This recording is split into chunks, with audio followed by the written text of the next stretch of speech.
আজকে আমরা দেখতে চলেছি কিভাবে একটা টিপি লিঙ্ক রাউটারের পাসওয়ার্ড পরিবর্তন করে। পাসওয়ার্ড পরিবর্তন করার জন্য সর্বপ্রথম আপনার মোবাইলের সাথে ওয়াইফাইটি কানেক্ট করে নিবেন।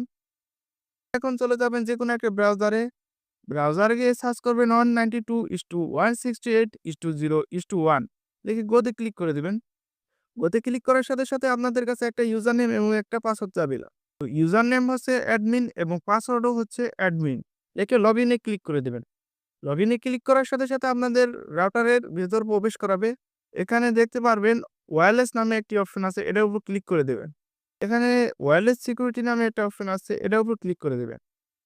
তো এখানে দেখতে পারবেন যে ওয়্যারলেস পাসওয়ার্ড। তো এখানে ক্লিক করে আমরা বর্তমানে যে পাসওয়ার্ডটি দিতে চাই, তো সেই পাসওয়ার্ডটি দিয়ে নিব। আমি আমার মতো দিচ্ছি, আপনারা আপনাদের মতন দিয়ে নিবেন।